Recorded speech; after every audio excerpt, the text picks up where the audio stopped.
जब लग गुरु मिले ना साचा, तब लग गुरु करो 10 पाचा। গুরু বদল করা সম্ভব কি? গুরু বদল করলে পাপ লাগে নাকি?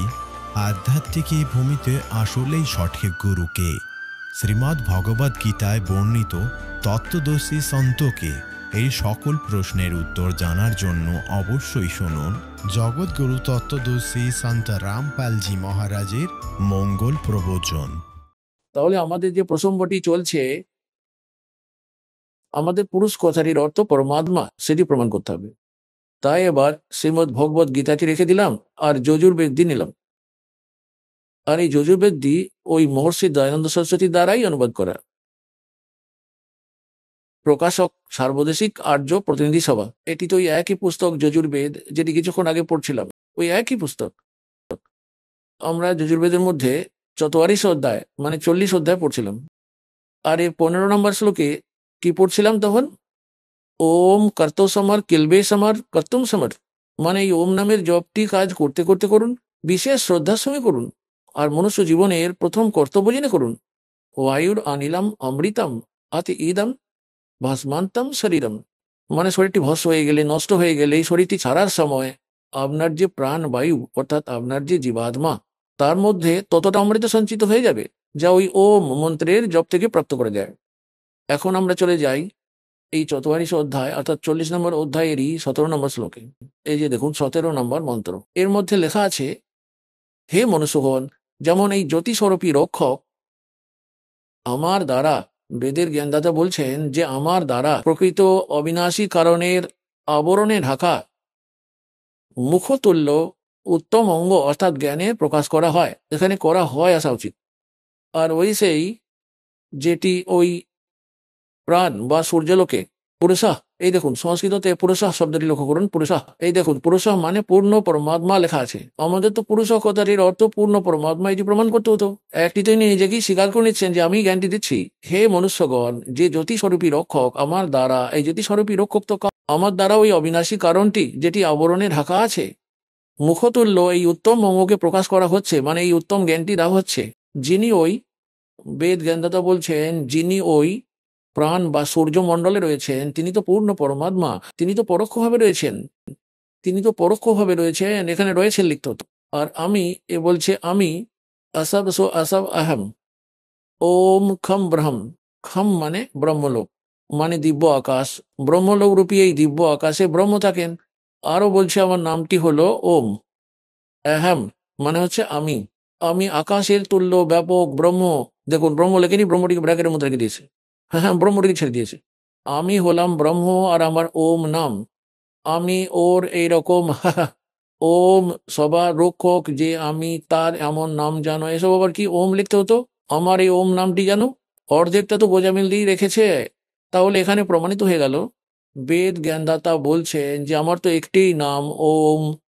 ওই পরমাত্মা, পুরুষ মানে পূর্ণ পরমাত্মা, তিনি তো গুপ্ত আছেন, তিনি তো অন্য কেউ রয়েছেন, তিনি তো পরোক্ষভাবে আছেন। তাহলে এখন আমরা পুনরায় ঋগ্বেদ মন্ডল নম্বর 9 চলে আসি আর সূক্ত নম্বর 1 মন্ত্র নম্বর এবার 8 আর 9 স্পষ্ট করে বলবো।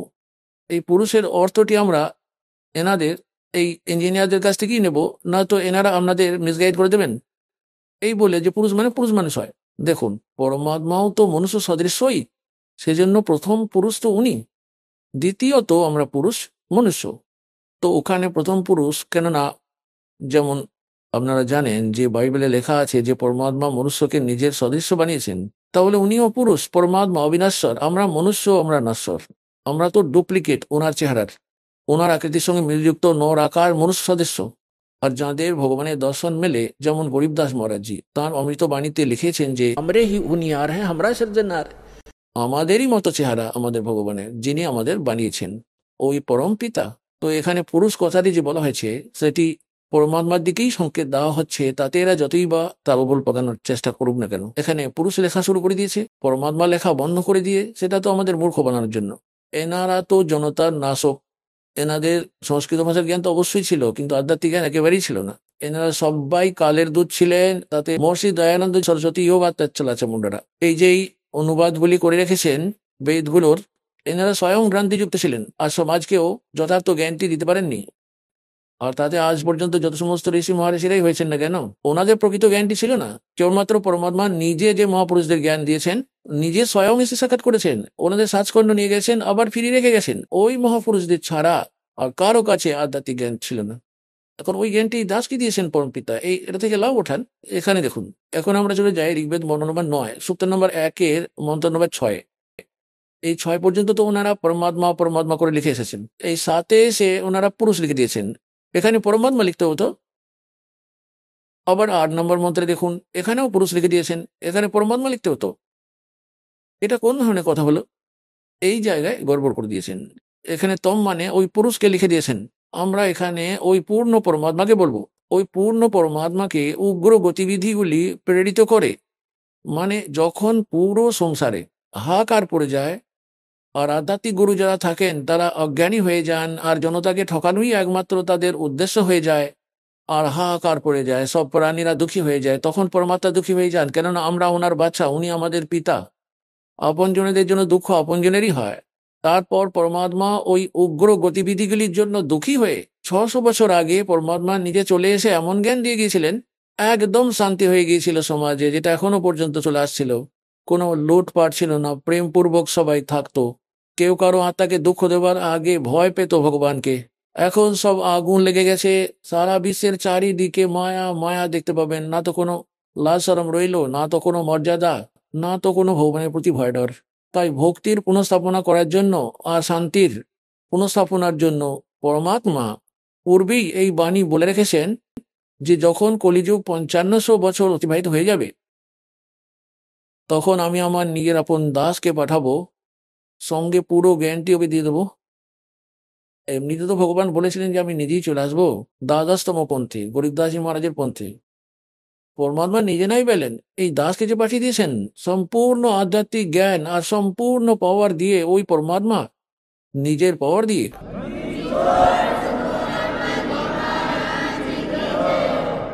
তাহলে আবার ফিরিয়ে নিয়ে আসা হবে শান্তির স্থিতি।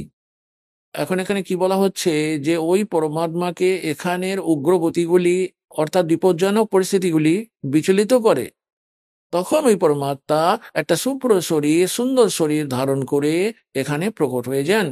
যেমন 600 বছর আগে এসেছিলেন, ওই সময়েও পুরো আধ্যাত্মিক মার্গে লুটপাট রাহাজানি চলতো, উৎভূতের পুজো হতো।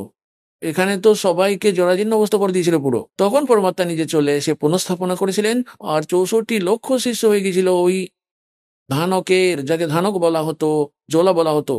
যদি উনি পরমাত্মা না হতেন তো আজ থেকে 600 বছর আগে ভারতবর্ষের ভিতরে 64 লক্ষ শিষ্য হয়ে যাওয়া কোনো ছেলেখেলা ব্যাপার নয় এটা।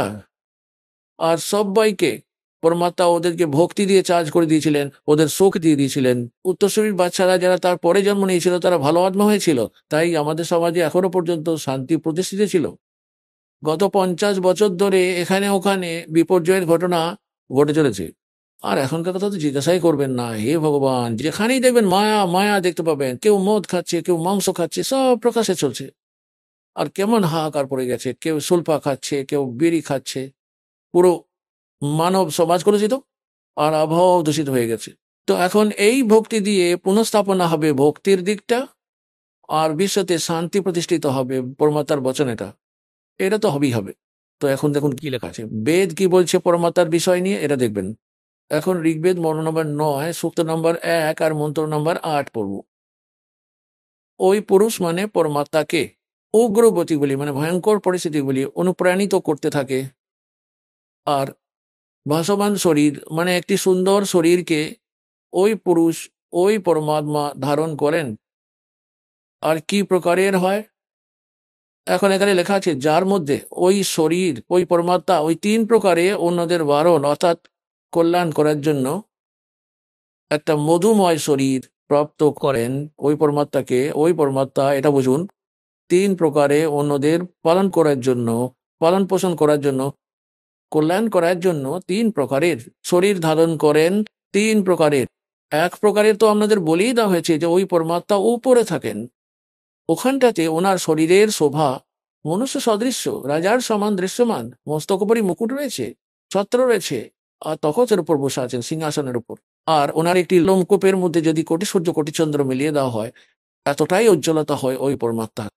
শুধু একটি লোমকূপের মধ্যে যদি এত, তো বাকি শরীরের কতটা হবে সহজেই আন্দাজ করতে পারা যায়। আর আবার ওই পরমাত্মা যখন দ্বিতীয় স্থিতিতে আসেন, এক নবজাত শিশুর রূপ ধারণ করেন। তো দ্বিতীয় স্থিতির কথা বলা হচ্ছে, দেখবেন ঋগ্বেদ মন্ডল 9 সূক্ত নম্বর 1।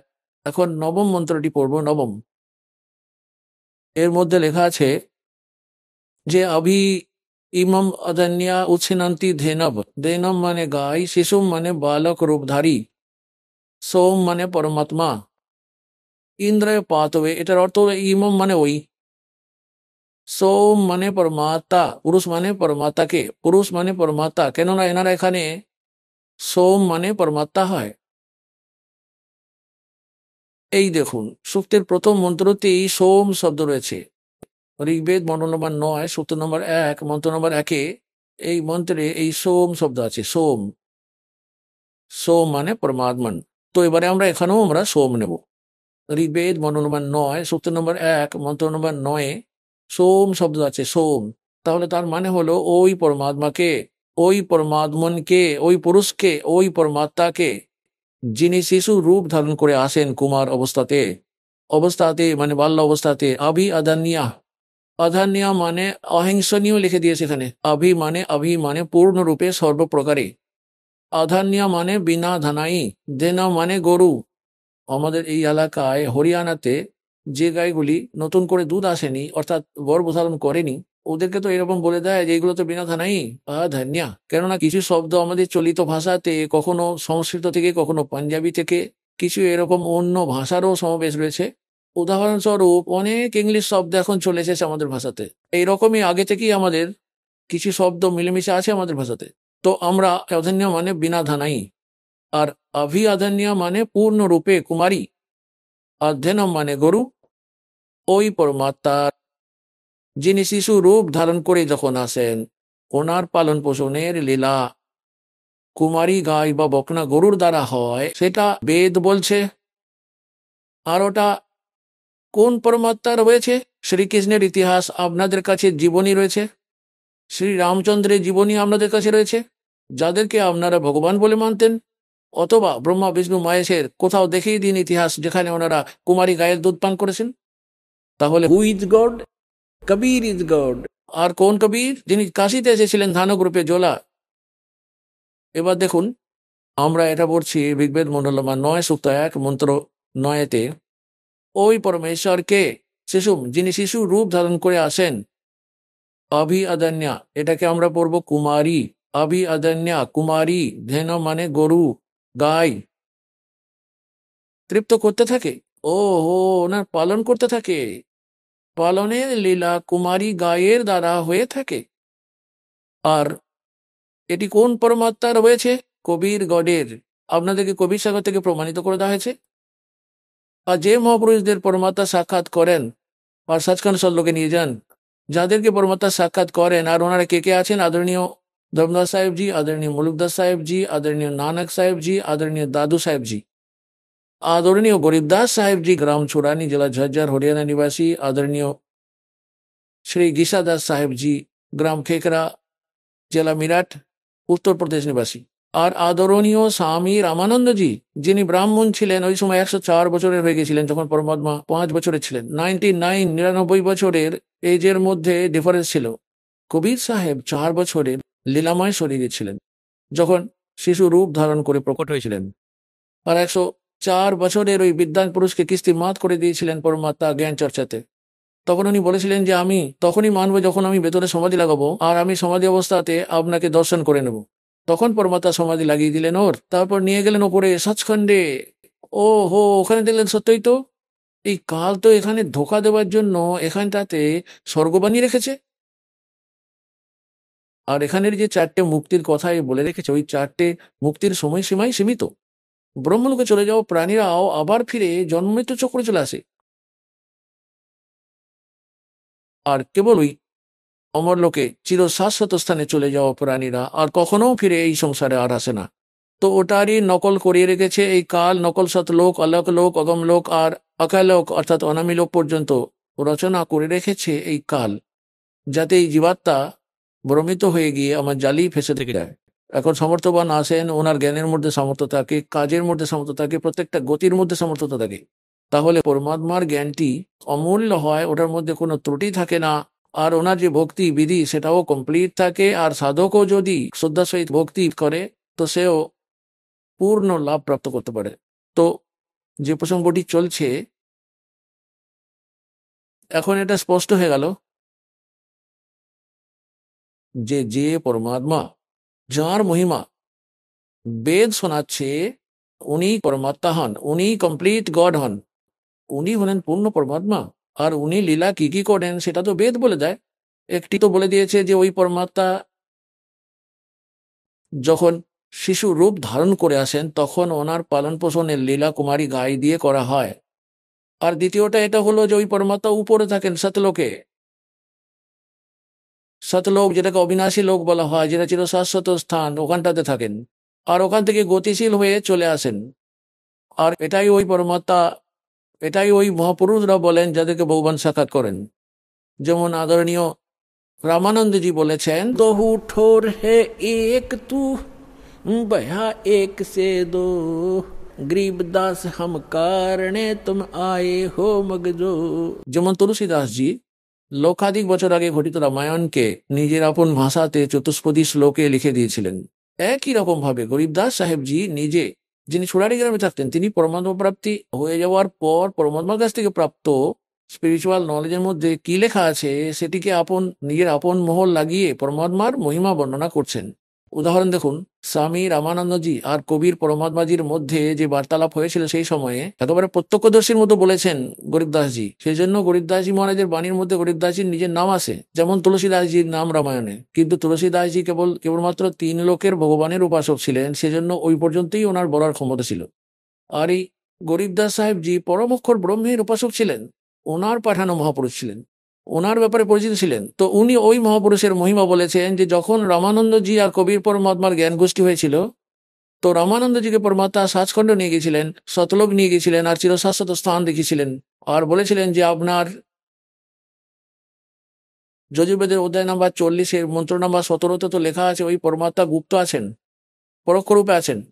আর উনিই পরমক্ষর ব্রহ্ম, যিনি সবার ধারণ পোষণ করেন। গীতার অধ্যায় 18 শ্লোক নম্বর 62-তে, গীতার অধ্যায় নম্বর 15 শ্লোক নম্বর 4-এ যে স্থানের কথা বলা হয়েছে সেটা হলো এই স্থান।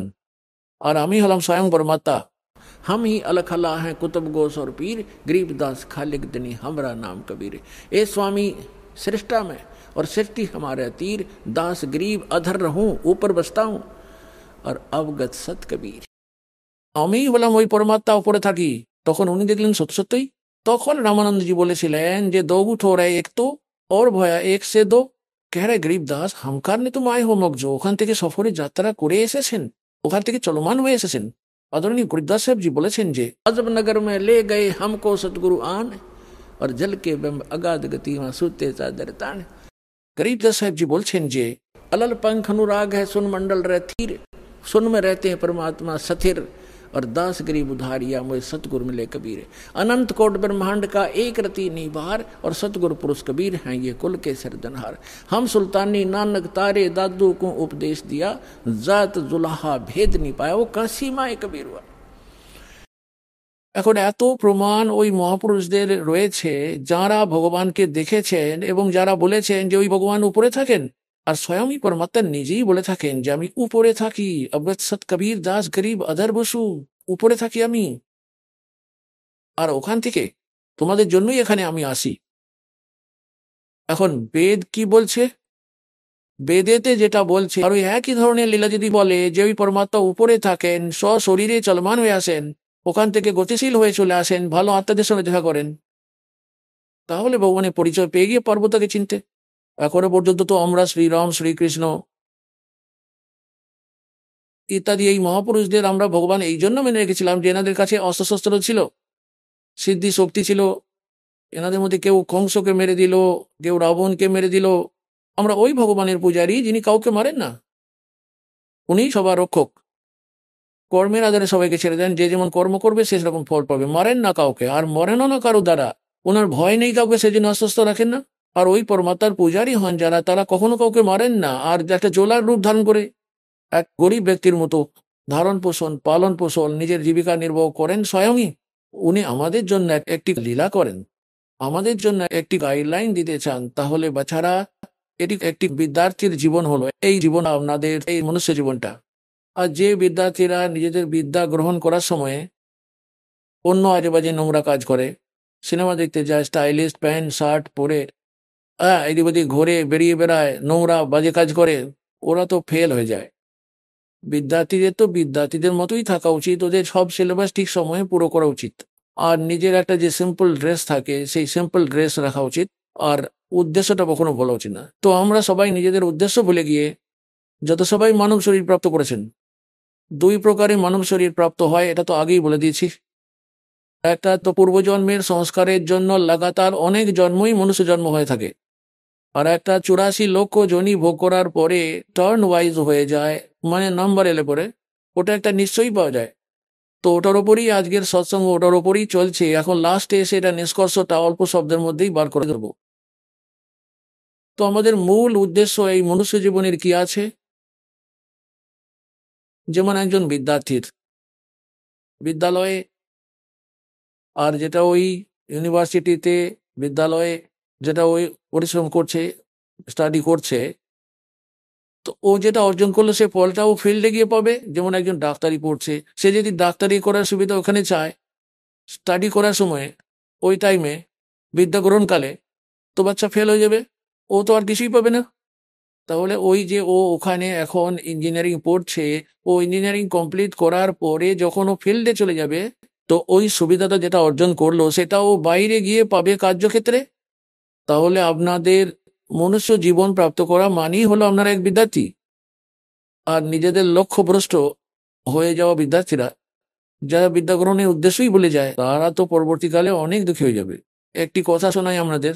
এই দাস একটি সরকারি জুনিয়র ইঞ্জিনিয়ার ছিল। একবার এক সময় এরকম হয় যে আমাদের ডিপার্টমেন্টের কাজ আর রোড ডিপার্টমেন্টের কাজ এক জায়গায় পড়েছিল, B&R এর কাজকর্ম চলছিল। ওখানে এক ব্যক্তি নিজের বাচ্চাদের সঙ্গে নিয়ে, ওর বাচ্চারা ওখানে মাটিতেই শুয়েছিল, আর ও ওখানে জুড়িতে করে মাটি ভরে রাস্তায় যেছিল।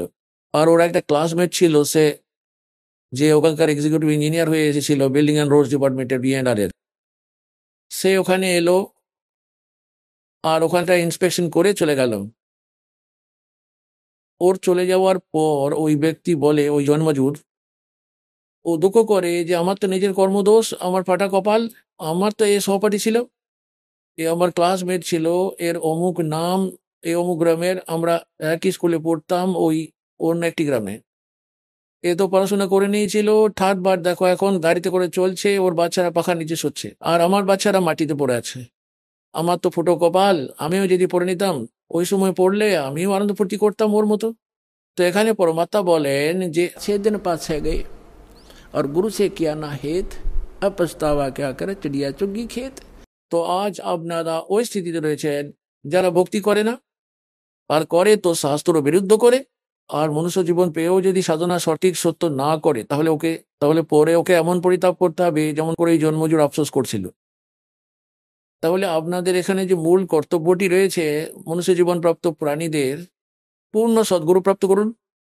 আর পুরো জ্ঞান আর পুরো গুরুর ব্যাপারে তো আপনাদের জানাই ছিল না। আপনারা তো ভোলা ভালা বালকের মতো, আপনারা তো সকলকেই পূর্ণ বলবেন।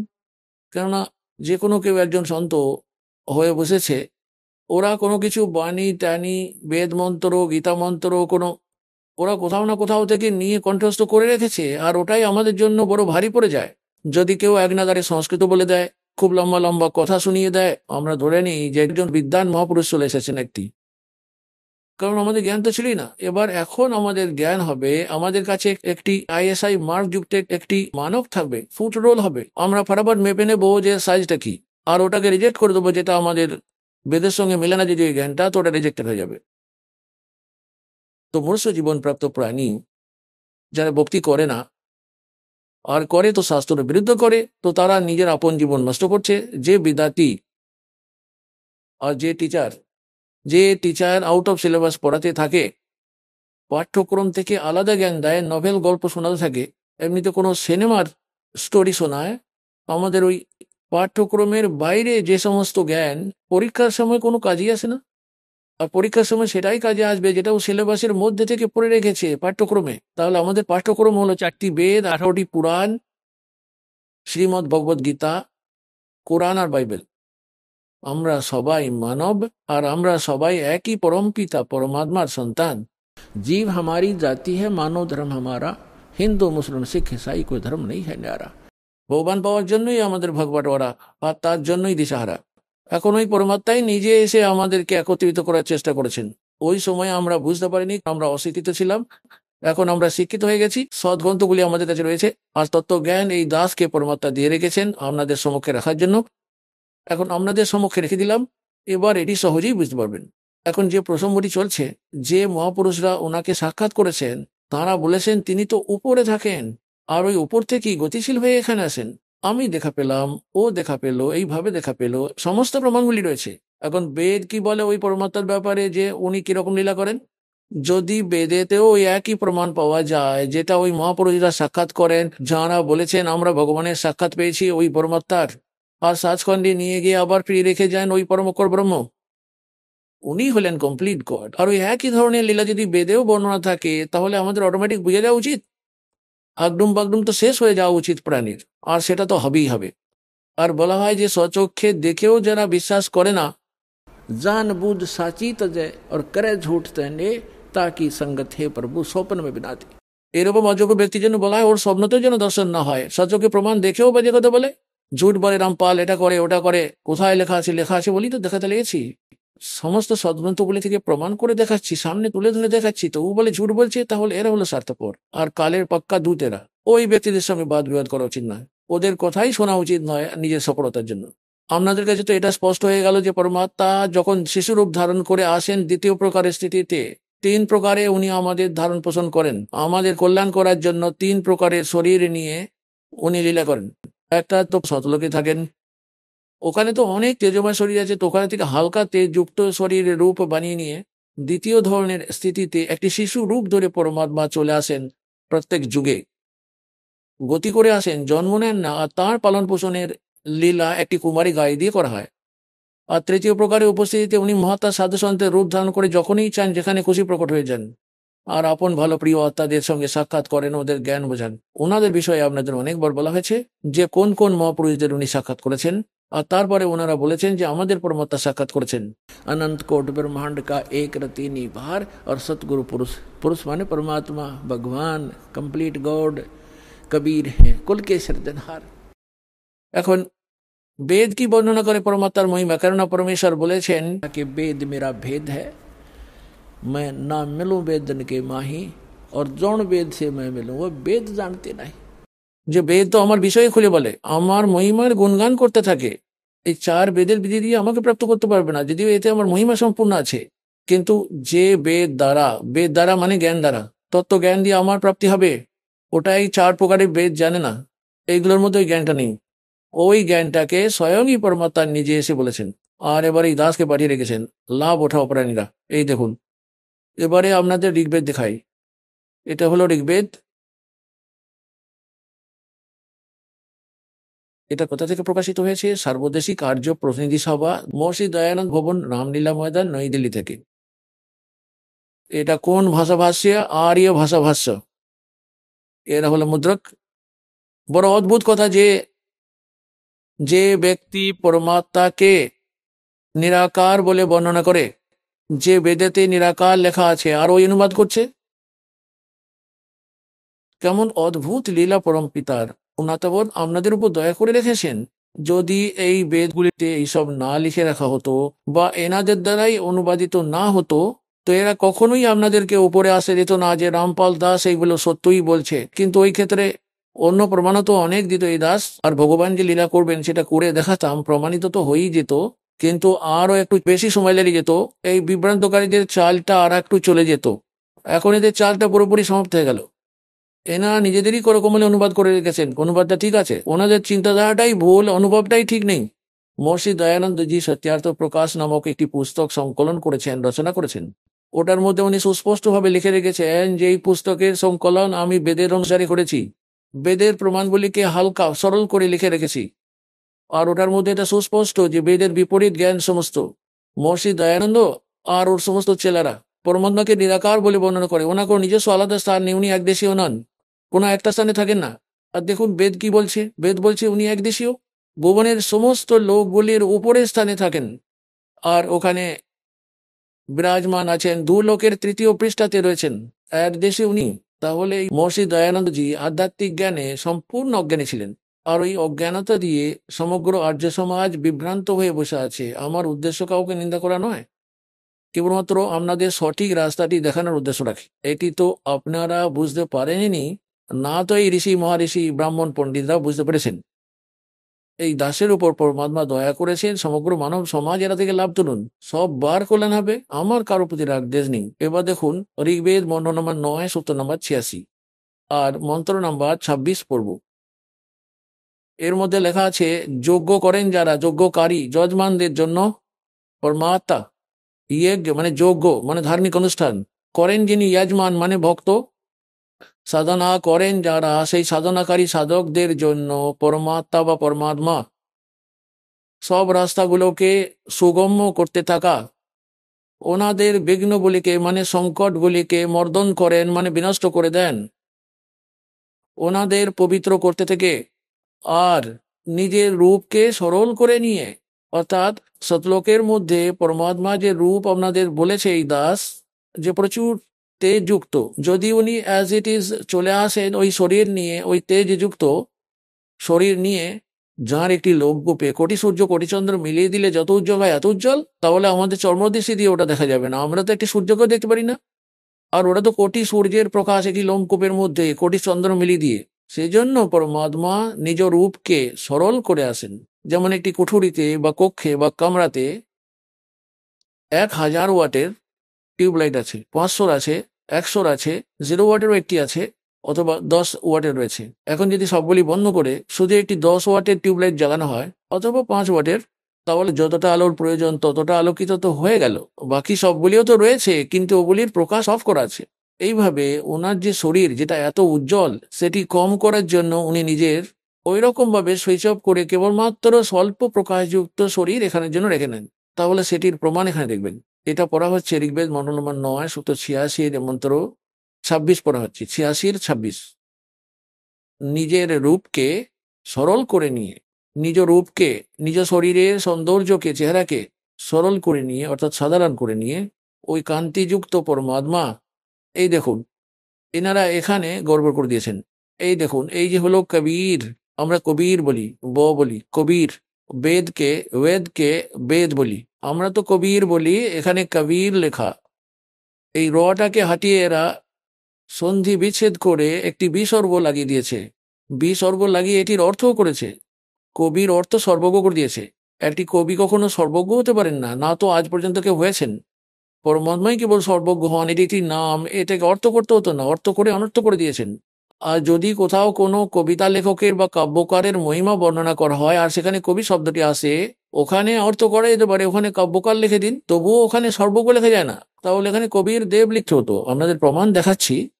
যেমন এই পুস্তকটি হলো যজুর্বেদ, এর মধ্যে উপরে রেফ লাগানো আছে, এটি যজুর্বেদ, এর মধ্যেই আপনাদের প্রমাণ দেখায়। এই দেখুন, এই হলো যজুর্বেদ, মহর্ষি দয়ানন্দের দ্বারাই অনুবাদিত। এই যে প্রকাশক হলো সার্বদেশিক আর্য প্রতিনিধি সভা 2/5 মহর্ষি দয়ানন্দ ভবন, রামলীলা ময়দান, নয়াদিল্লি থেকে। আর এই অনুবাদটি মহর্ষি দয়ানন্দ সরস্বতী কৃত, এখান থেকে ছাপানো হয়েছে। এর মধ্যে আমরা আপনাদের নিয়ে যাই 36তম অধ্যায়। এটি হলো 37 অধ্যায়, অর্থাৎ 36তম অধ্যায়, 36, 37, 36, 36। এবার এখন এই জায়গায় চলে এসেছি, এটি হলো যজুর্বেদ। আর এখানে দেখুন, এটির প্রথম মন্ত্রটিতে লেখা রয়েছে যে রেচম বাচম পরপদে মনো যজু পরপদে, ये যজু শব্দ হয়। এখানে দেখুন এই যজু শব্দটিতে বিসর্গ লাগানো রয়েছে, আর এর অনুবাদ মহর্ষি দয়ানন্দ সরস্বতী জি এখানে করে গেছেন। এর মধ্যে যজু, এই যজু শব্দ রয়েছে, এটির অর্থ যজুর্বেদ লিখেছেন, একদম ঠিক আছে। যদি এটির অর্থ করে দেওয়া হতো তাহলে মহিমা তো যজুর্বেদে ছিল, আর এখানে যজুর্বেদ লিখতে হয়েছে, কারণ এখানে রেফ লাগিয়ে যজুর্বেদ বলা হচ্ছে। এখানে উনি তো যজুর্বেদ লিখেছেন, একদম ঠিক লিখেছেন। আর যদি এখানে এটির অর্থ করে দিতেন আর মহিমা তো যজুর্বেদে চলছে, তাহলে সেটা কি করে আমরা বুঝতে পারতাম? অনর্থ হয়ে যেত।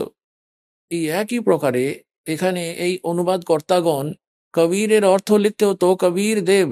এখানে কবি শব্দের অর্থ যেমন বিসর্গ লাগানো থাকলেও লিখতে হতো কবির দেব, কবির পরমাত্মা। ওই কবির দেব মানে সাহাব পরমাত্মা। কবির আমরা কবির বলি, কবির দেব বলা হয়, দেব মানে পরমেশ্বর। আর কবির মানে কবির, আমরা তো কবির সাহাব বলতে লেগে গেছি আপন লোকাল ভাষাতে, আমরা ওয়া কো ব বলি, তাই কবিরকে কবির বলি। কবির দেব, কবির সাহাব, কবির ভগবান, কবির আল্লাহ, আল্লাহু আকবর। বেদে ওনাকে বলা হয় কবির দেব। আমাদের আপন মাতৃভাষাতে এমনিতে লোকাল ল্যাঙ্গুয়েজে বলা হয় কবির সাহাব। আর কোরআন শরীফের মধ্যে বলা হয় আল্লাহু আকবর, মানে আল্লাহ কবির বলা হয়। ইনি তো হলেন তিনি যিনি কাশীতে ধানক রূপে ছিলেন। এটি তো সেই মহাপুরুষগণ প্রমাণও করে দিয়েছেন। हम सुल्तानी नानक तारे दादू को उपदेश दिया, जात दुलाहा भेद नहीं पाया, काशी माए कबीर हुआ, अनंत कोट ब्रह्मांड का एक रति निभार, और सतगुरु पुरुष कबीर हैं ये कुल के सिरजनहार। আবার আমরা ঋগ্বেদ দিয়ে নিলাম, যজুর্বেদ দিয়ে রেখে দিলাম, কারণ আমরা সেটিকে বেদের মধ্যে প্রমাণ করতে চাই। আর ঋগ্বেদ মন্ডল নম্বর 9 সূক্ত নম্বর 86 26 নম্বর মন্ত্র পড়ছি। এখানে চলে এসেছিলাম যে যজ্ঞ সম্পাদনকারী যজমানদের জন্য পরমাত্মা, যজ্ঞ মানে ধার্মিক অনুষ্ঠান, মানে সাধনাকারী সাধকদের জন্য পরমাত্মা। সহজ করে সোজাসুজি বললে এরকম হয়, সব রাস্তাগুলিকে সুগম করে দিয়ে ওই পরমাত্মা ওনাদের ভক্তিপথের বাধাবিঘ্নগুলি বিপদগুলি দূর করেন, ওনাদের পবিত্র মানে নির্মল করে দিয়ে, আর নিজের রূপকে সরল করে নিয়ে ওই কান্তিযুক্ত পরমাত্মা কবির দেব, এখানে কবির দেব লিখতে হতো। যেমন আকাশীয় বিদ্যুৎ অর্থাৎ তড়িৎ আকাশে খেলতে খেলতে যেমন ধেয়ে আসে তড়িৎ গতিতে, ঠিক তেমন করেই বরণীয় পুরুষদের অর্থাৎ ভালো আত্মাদের প্রাপ্ত হন। এখন 27 দেখুন কি বলা হয়েছে, তিনি কোথায় থাকেন ওই পরমাত্মা? যে পরমাত্মা ধু লোকের মানে তেজময় লোকের তৃতীয় পৃষ্ঠায় মানে তৃতীয় ভাগে বিরাজমান রয়েছেন। এবার এখানে দুটো কনসেপ্ট তো একেবারেই ক্লিয়ার হয়ে গেল। ওই পরমাত্মা উপরের লোকে থাকেন, ধু লোকের অর্থাৎ তেজময় লোকেরও তৃতীয় অংশে ভাগে, ওখানে 3টি ভাগ রয়েছে শতলোকের। উপরের যতগুলি লোক আছে ওইগুলিকে 3টি ভাগে ভাগ করা হয়েছে। ওইগুলির মধ্যে সব থেকে উপরের লোকে বসে আছেন পরমাত্মা, আর ওখান থেকে এখন আরো দেখাবো বিদ্যুতের মতো তড়িৎ গতি নিয়ে উনি চলে আসেন। যেমন বিদ্যুৎ 1 সেকেন্ডের মধ্যেই গন্তব্যস্থলে পৌঁছে যায়, একই প্রকারে ভালো আত্মাদের উনি সাক্ষাৎ করেন, আর ওখানে উনি উপরে থাকেন। তারপর আবার দেখুন ঋগ্বেদ মন্ডল নম্বর 9 সূক্ত 82 মন্ত্র নম্বর 1 দেখাচ্ছি, 1 আর 2 আপনাদের কাছে একদম স্পষ্ট হয়ে যাবে। এই দেখবেন ঋগ্বেদ মন্ডল নম্বর 9 সূক্ত 82 আর মন্ত্র নাম্বার এটির এখানে 82 এখান থেকে শুরু হয়। এটির মন্ত্র হলো 1। এই দেখুন এতে রয়েছে ওই অমর পরমাত্মা, সোম মানে সর্ব উৎপাদক প্রভু, সবার উৎপত্তি করেন যিনি সেই পরমাত্মা, প্রকাশ রূপ সদ্গুণের বর্ষণকারী, সর্বপাপ হরণকারী।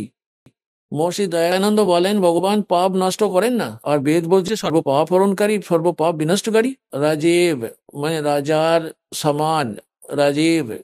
এখানে আমরা 269 পৃষ্ঠায় পড়ছি, দেখাচ্ছি এই জন্য, নয়তো বলবেন পৃষ্ঠা চেঞ্জ হয়ে গেছে। এবার 270 পৃষ্ঠায় চলে এলাম, এই হলো 270 পৃষ্ঠা। ওইদিকে পড়েছিলাম রাজার, এখানে দেখুন সমান, রাজার সমান দর্শনীয়, দশমাহ দেখার যোগ্য, দর্শনীয়, রাজার মতো দেখতে। পৃথিবী আদি লোক লোকান্তরের চারিদিকে শব্দায়মান হচ্ছেন। উনি বরণীয় পুরুষকে, ভালো আত্মা, ভালো ভক্ত, ভালো ব্যক্তিকে, যিনি দৃঢ় ভক্ত, যিনি দৃঢ় ভক্ত হন, যিনি পাকাপোক্ত ভক্ত, তাকে পবিত্র করে নির্মল করে প্রাপ্ত হন, তার সঙ্গে সাক্ষাৎ করেন। যেভাবে বিদ্যুৎ বা তড়িৎ, আকাশীয় তড়িৎ আকর্ষণীয় স্থানগুলিকে আশ্রয় করে ভূমিতে পতিত হয়, যেমন আগেকার দিনে কাঁসা ধাতুর চল ছিল, ওটা দিয়ে তৈরি থালা বাসন গ্লাস বাটি হতো। আর বর্ষাকালের সময় যখন ওগুলোকে বাইরে শুকোতে দেওয়া হতো, আর আমাদের দিদা ঠাকুমারা বলতেন, মা মাসিমা জেঠিমা কাকিমাদের, যে বাইরে যদি থালা বাসন রাখা থাকতো, বাসন কোসন বাইরে রেখে দিলে বলতো এগুলোকে ভেতরে ঢোকাও, কেননা কাঁসা ধাতুর জিনিসপত্রের উপর আকাশ থেকে বাজ পড়ে যায়, বজ্রপাত হয়ে যায়, তার কারণ ওইগুলির দ্বারা বজ্র আকর্ষিত হয়। তাই এখানে এটি বলা হচ্ছে, বেদ বলছে যে ওই পরমাত্মা তার নিজের পূর্ণ আত্মাদের এইরকম আধার বানিয়ে প্রাপ্ত হন। তার আকর্ষণ হয় ওই দৃঢ় ভক্ত আত্মাদের প্রতি, যে প্রকারে আকাশীয় বজ্র ধাতু বিশেষের প্রতি আকর্ষিত হয়ে সেটাকেই আধার বানিয়ে পতিত হয়। বলুন কি প্রয়াস আর বাকি রইল, কি খামতি রইল আর বেদের বর্ণনার মধ্যে। দেখুন, ঋগ্বেদ মন্ত্র নম্বর 9 সূক্ত 82 মন্ত্র নম্বর 1, এটা তো আপনারা পড়লেন। তারপর 2 নম্বর মন্ত্রে কি বলেছেন, কি জন্য আসেন তিনি? হে পরমাত্মন, উপদেশ দেবার ইচ্ছাতে আপনি, ও হো, অর্থাৎ জ্ঞান প্রদান করার ইচ্ছাতে, প্রকৃত জ্ঞানটি প্রদান করার ইচ্ছাতে আপনি মহাপুরুষদের প্রাপ্ত হয়ে যান। স্পষ্ট হয়ে গেল যে যেমন আকাশীয় তড়িৎ তীব্র গতিতে গতিশীল হয়ে পৃথিবীর দিকে ধেয়ে আসে। আরো দেখুন ঋগ্বেদ মন্ত্র নম্বর 9 সূক্ত নম্বর 82 মন্ত্র নম্বর 3 কি বলেছে, পবিত্র যজ্ঞগুলিতে রক্ষা করার জন্য আপনি চলে আসেন।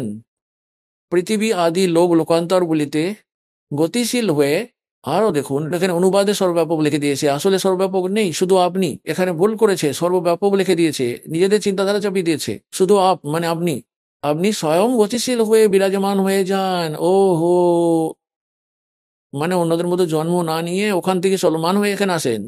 লোকের তৃতীয় ভাগে আপনি থাকেন, আর ওখান থেকে গতিশীল হয়ে চলে আপনি আমাদের এখানে আসেন, ভালো আত্মাদের সাক্ষাৎ করেন। আবার আরো দেখুন ঋগ্বেদ মন্ত্র নম্বর 9 সূক্ত নম্বর 54 মন্ত্র নম্বর 3 দেখাচ্ছি, এখন দেখবেন।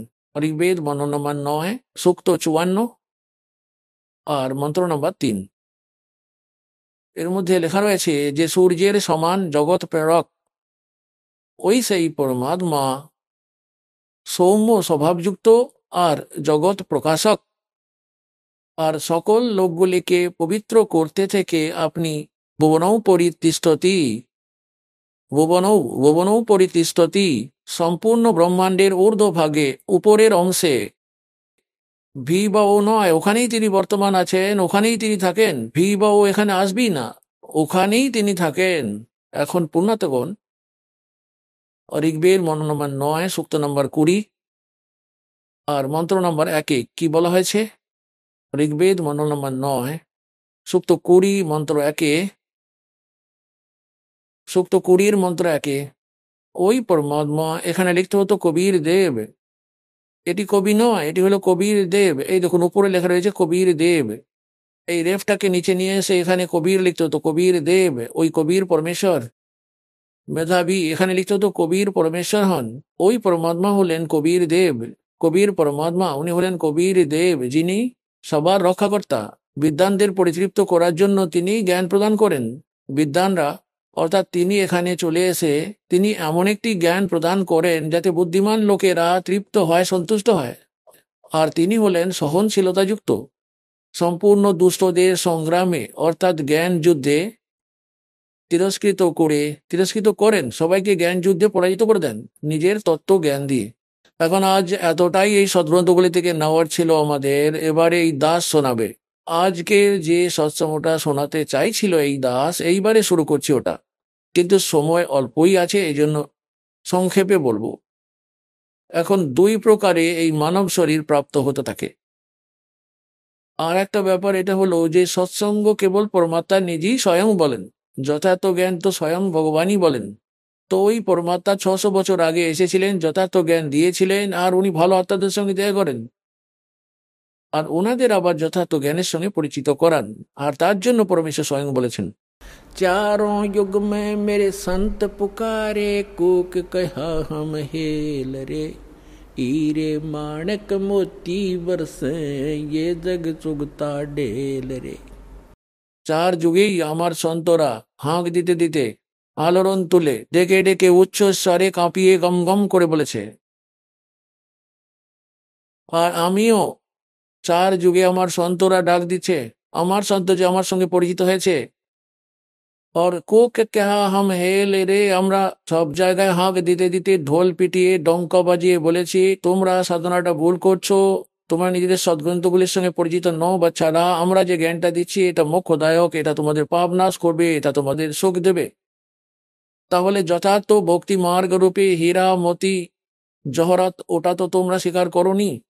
আর আন উপাসনা শাস্ত্র বিধি ত্যাগ করে মনমর্জি পূজা অর্চনা করে যে কাকর পাথর একত্রিত করে নিয়েছো তার কোনো দাম তোমরা পাবে না পরবর্তী সময়ে।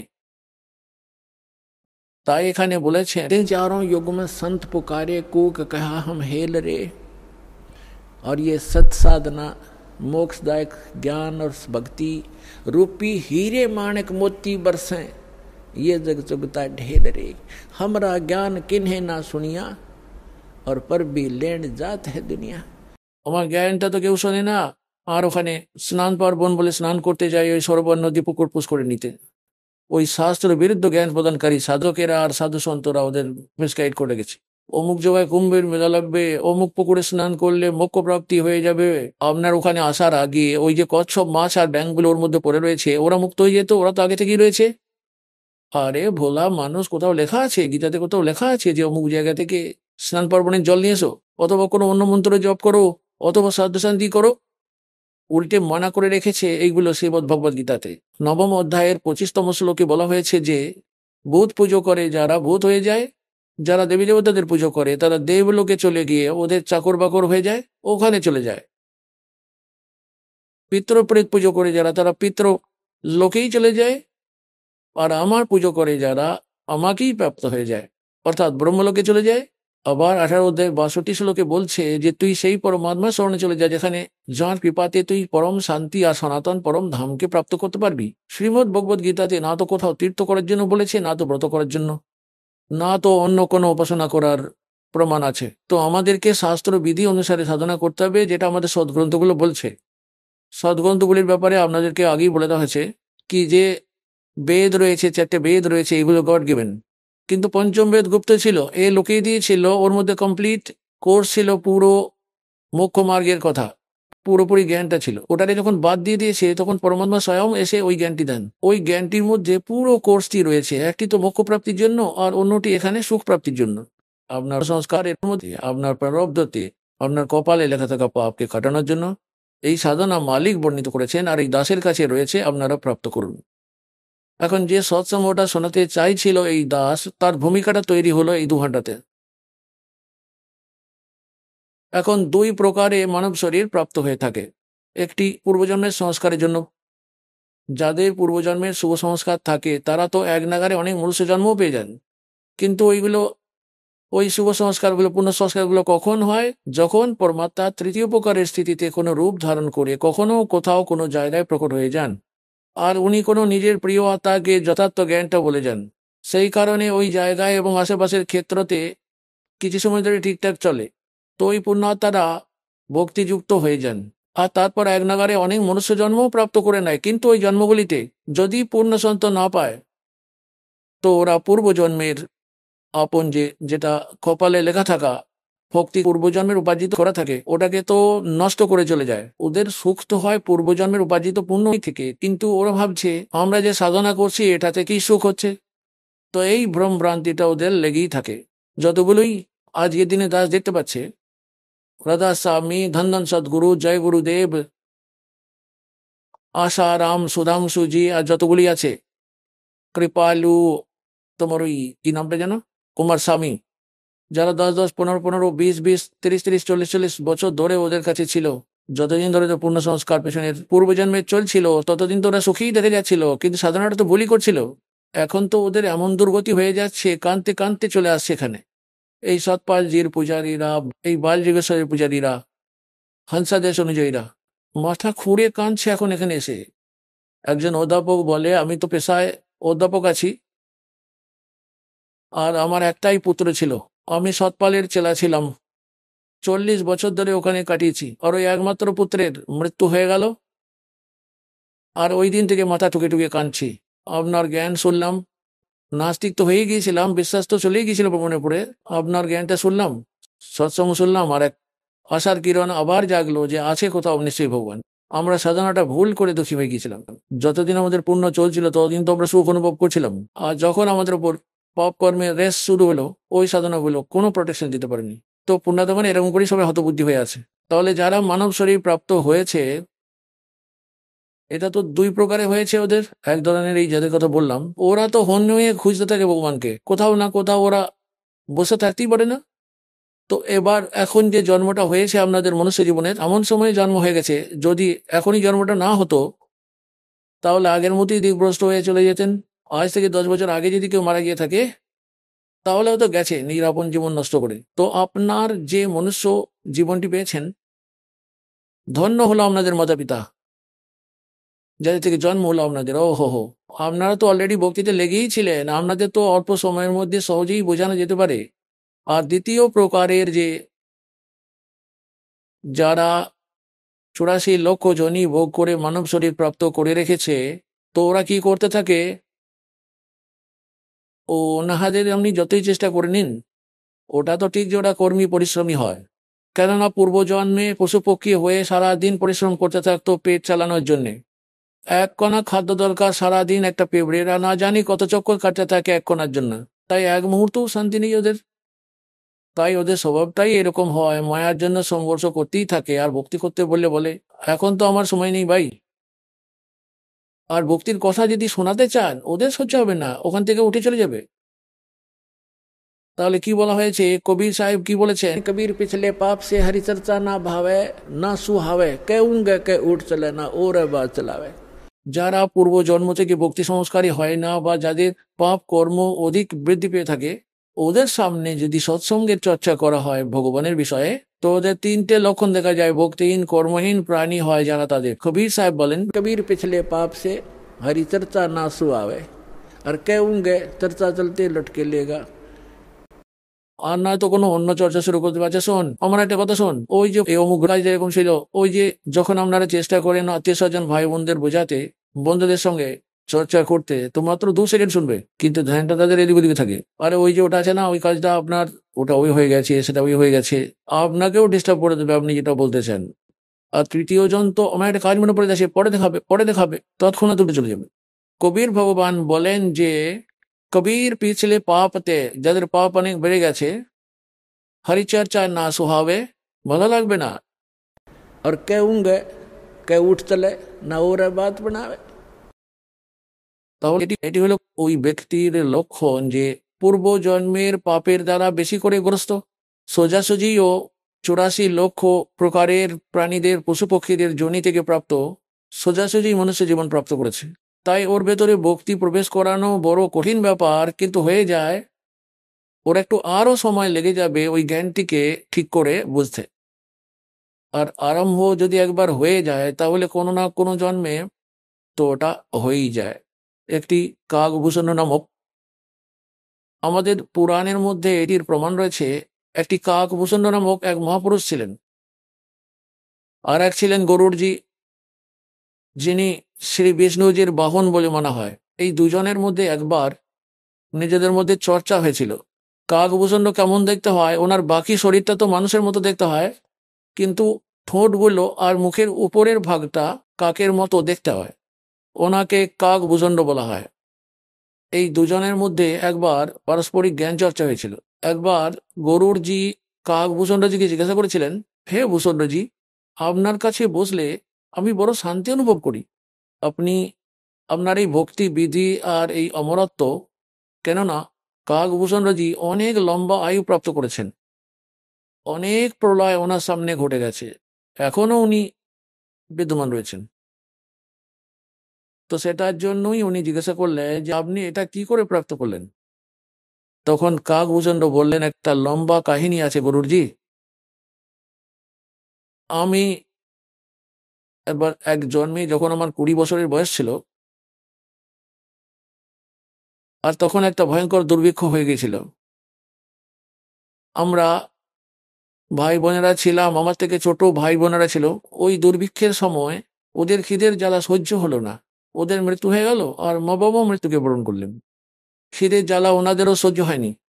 আমি যুবক ছিলাম, যে কারণে আমি ওই সময়টাকে সহ্য করে নিয়ে পিতামাতা আর পুরো পরিবার নষ্ট হয়ে যাওয়ার পর ওই জায়গাটা ছেড়ে দিয়ে অবন্তিকা নগরীতে চলে গেলাম। ওখানে তখন দুর্ভিক্ষ ছিল না। তার আগে আমার অসংখ্য মনুষ্য জীবন হয়ে গেছে, ওই মনুষ্য জীবনগুলো আমি বরবাদ করে দিয়েছিলাম। ওই পূর্ব জন্মগুলিতে আমি কখনো ভক্তি করিনি, আর তার কারণ আমি এখন ভালোভাবে বুঝতে পারছি, যেহেতু আমার দিব্যদৃষ্টি এখন খুলে গেছে। যে পিছনের মানব শরীরগুলো আমি কিভাবে বরবাদ করেছিলাম। বলতে লাগলো যে পিছনের জন্মগুলো তো অনেক আমি নষ্ট করে দিয়েছিলাম, আর একটা জন্ম যে হলো যেখানে পিতা মাতা আমার ভাই বোনেরা খিদের জ্বালায় তরপাতে তরপাতে মারা গেল। কত সুন্দর প্রস্ফুটিত ফুলের মতো সংসার ছিল, সব ভাই বোনেরা মিলেমিশে খুশি খুশি থাকতাম। আর 1 বছরের মধ্যে এমন ভয়ঙ্কর স্থিতি এলো, সংকটকাল এলো, আমাদের সবকিছু নষ্ট হয়ে গেল। আমি উদ্বিগ্ন হয়ে ভাবতে লাগলাম, কি জীবন এটা! কাল পর্যন্ত তো কত খুশিতে ভরা জীবন ছিল, প্রেম ছিল কত সুন্দর, কোথায় গেল আজ? হাহাকার পর মাথা ঢুকে আর্তনাদ করলাম, সবকিছু করেও কিছু ফিরে পেলাম না। এটা চাই কোনো জীবন হলো? কোথায় রয়েছি আমি? এই ধরনের দুঃখ সহ্য করে একটা মন্দিরের ভিতর একটা ব্রাহ্মণ মশাই ভগবান শিবের পূজারী ছিলেন, তাঁর কাছে চলে গেলাম। ওনাকে আমার দুঃখকে দেখে শোনালাম। দয়ালু ছিলেন ওই ব্রাহ্মণ মশাই। আমাকে বুকে জড়িয়ে ধরলেন আর বললেন, বেটা, এখানে তো এরকমই সংকটজনক স্থিতি আসতে থাকে, এবারে ভক্তি করে নাও, স্বর্গতে চলে যাবে, আর ওখানে কোনো দুঃখ নেই। ব্রাহ্মণ মশাইয়ের জ্ঞান স্বর্গ পর্যন্তই ছিল। আর একটা কথা, তুই দীক্ষা নিয়ে নে, গুরু বিনা তো মোক্ষ হয় না। এখন কাকভূষণ বলছে যে আমার এত পাপ ছিল, আমি এত পাপী ছিলাম, পিছনে জন্ম জন্মান্তর ধরে আমি ভক্তি শুরুই করিনি। আমার ভিতরে ভক্তি ভাব প্রবেশ করতে 6 মাস লেগে গেল। এক নাগারে সন্তের সঙ্গে থাকার পর এখন 6 মাস ধরে মন্দিরে থাকলাম। রোজ রোজ ওনার কথা শুনতাম, বচন শুনতাম, কিন্তু নাম নেবার ইচ্ছা কখনো ব্যক্ত করিনি। গুরুদেব ওই মহান আত্মা বলতেন, বৎস, নাম নিয়ে নে। আমি আনাকানি করে এড়িয়ে যেতাম, না হাঁ বলতাম, না না বলতাম। আর দীক্ষা তারই ফলীভূত হয় যে স্ব ইচ্ছাতে নিজ প্রবল অনুরাগ টান দিয়ে প্রাপ্ত করে। জবরদস্তি দিয়ে দেওয়া জ্ঞান নাম কোনো রকমে কাজ করে না। তাই ওই ব্রাহ্মণ মশাই কোনো রকম জোর জবরদস্তি করেননি। 6 মাস ধরে ও বলে এক নাগারে সৎসঙ্গ শোনার পরে আমার মতো পাপীর কিছু পাপ নরম হলো, আর তখন আমি দীক্ষাপ্রাপ্ত করলাম। আর দীক্ষাপ্রাপ্ত করার কিছুদিন পরে আমার মধ্যে একটা বাজে মেন্টালিটি শুরু হয়। যেটা গুরুজি কথা শোনাতেন ওগুলো আমার মুখস্থ হয়ে গেল। আমি যুবক ছিলাম, গুরুজি তো বৃদ্ধ হয়ে গিয়েছিলেন। আমার আওয়াজে দৃঢ়তা ছিল, আর যত সব শ্রোতা ছিল সব আমার প্রতি আকর্ষিত হয়ে গেল। আর বলতে লাগলো, ও আপনি তো গুরুজি থেকেও ভালো জ্ঞান শোনান। এখন পুণ্যার্থগণ এখানেই মার খেয়ে যায় প্রাণীরা। এখন এই জ্ঞানটা শুনে কেউ বক্তা হয়ে যদি বসে আর 10-20 ওর প্রশংসক হয়ে যায়, তাহলে ও নিজের জীবনের নাশ করে নেবে। এখন জ্ঞান তো পুরাণের ছিল, ওর মধ্যে ভালো খারাপের কি আছে? গুরুজির থেকেও এখন ভালো শোনাবে? তো এখানটাতে মার খেয়ে যায় শ্রোতারাও, ভক্তরাও মার খেয়ে যায়, অহংকার ছেয়ে যায়, যেটা সব থেকে বড় শত্রু জীবের। ও বলছে, একদিন বসেছিলাম, কথা শোনাচ্ছিলাম, শ্রোতারা বসেছিল, আর গুরুজি এলেন মন্দিরে নিজের ঘর থেকে। আমি উঠে দাঁড়িয়ে গুরুজিকে সম্মান জানাইনি, কারণ নিজের বেইজ্জতি ছোট হয়ে যাবো এরকম ভাবছিলাম, যে উঠে দাঁড়াবো আর সবার আকর্ষণ ওই গুরুজির দিকে চলে যাবে। আর আমি বসে বসেই দর্শন করে নিলাম, এরকম করে বাস একটুখানি নাম মাত্রই মাথাটা জোগালাম, উঠে দাঁড়াইনি আমি। এখন গুরুজি তো কিছু না বলে লেগে গেছে নিজের পূজা পাঠ করতে এক কোনায় বসে। তখন আকাশবাণী হলো ওই মন্দিরে যে, আরে দোস্ত, তুই নিজে আপন গুরুর অনাদর করেছিস, তোকে 1,00,000 বৎসর ধরে নরকে পাঠালাম। ভগবান শিবের আকাশবাণী হলো, কেননা ব্রাহ্মণ মশাই শিবের পূজারে ছিলেন। এখন ওই আকাশবাণীটা শুনতে পেয়ে গেলেন গুরুজি। উনি তো বললেন, পুত্র ভূষণ্ড, ওর নামটা অন্য কিছু ছিল ওই সময়ে। পুত্র ভগবান তোর উপরে নারাজ কেন হয়ে গেলেন? গুরুজি তো ওদিকে ধ্যানই দেননি যে ও আদর করেছিল না অনাদর করেছিল। সন্তদের বিষয়ে একটি বাণী বলেছেন গরিবদাস মহারাজজি, কে আদর অনাদর করো কেউ না কই, মম শরণ জগত জান ছই। এখন সন্তরা এটা লক্ষ্য করে না কি আদর হলো কি অনাদর হলো, কিন্তু শিষ্যদের অনেক ক্ষতি হয়ে যায় যারা আদর সম্মান করে না, নিয়ম মেনে চলে না। তো তখন ওই গুরুজি জিজ্ঞাসা করলেন, পুত্র তুই কি ভুল করে দিয়েছিস যাতে ভগবান রুষ্ট? ক্ষমা যাচনা কর, বড় দয়ালু আছেন ভগবান, মাফ করে দেবেন তোকে। আর নিজেও আর্জি করলেন, হে ভগবান, এ তো আপনারই বাচ্চা, ভুল হয়ে গেছে, আপনারই তো বাচ্চা। তখন আবার আকাশবাণী করলেন ওই ভগবান শিব নিজে, যখন এই অপদার্থ ব্যক্তি আপন গুরুর আদর করে না, তো আমার কি আদর করবে? গুরু একজন রিহার্সেল করতে হয়, গুরুজিকে ভগবানের মতো মেনে। কেননা আমরা যে রকমের ব্যবহার গুরুজির প্রতি এখানে করছি, তো পরমাত্মা আমার এই রূপ নিয়ে ওখানে উপরে গিয়ে আপনার পরীক্ষা নেবেন। একটি স্থান আছে মানস সরোবরের উপরে, তো ওখানে যেরকম এখানে ভাব আছে সেরকমটাই ওখানে হবে, যেমন স্বপ্নেতে হয়। তো ওখান থেকে একবার ফিরে চলে এলে অনেক যুগ ধরে ওখানে আর যেতে পারবেন না। এই জন্য এখন অ্যাট প্রেজেন্ট আপনাদেরকে গুরুজির সঙ্গে এরকম ব্যবহার করা উচিত, এরকম বলা উচিত যেন আমরা ভগবানকেই বলছি। তো এই প্রকারে না করার জন্য তখন উনি বললেন, এই যে আপনার অনাদর করেছে, এ তো আপনার অনাদর করেনি, এ আমার অনাদর করেছে, একে 1,00,000 বছর ধরে নরকে পাঠাবো। অনেকক্ষণ ধরে করজোরে প্রার্থনা করতে লাগলেন ব্রাহ্মণ, আপনারই বাচ্চা, ক্ষমা করে দিন হে দাতা, বালকই তো, ভুল হয়ে গেছে, আরে তুইও ক্ষমা চেয়ে নে বাচ্চা, তুইও ক্ষমা চেয়ে নে। কিন্তু আবার আকাশবাণী হলো, মেরা বচন না খালি যাই, ইয়ম কে লোক, চলো রে ভাই। এবার কাকভূষণ বলে, আমার যখন মৃত্যু হয়ে গেল, আমাকে নরকে পাঠিয়ে দেওয়া হলো 1,00,000 বছর পর্যন্ত। কিন্তু অল্প বিস্তরে যে লেখাজোখা হয়েছিল, ভক্তি প্রারম্ভ করেছিলাম প্রাথমিকভাবে, তার লাভটা আমি পেলাম পরবর্তী জন্মে মনুষ্য জন্ম পেয়ে 1,00,000 বছর ধরে নরক ভোগার পরে। মনুষ্য জন্ম যখন পেলাম আমি, তখন আবার এক লোমস ঋষির সঙ্গে বাজিবাদ করে দিলাম।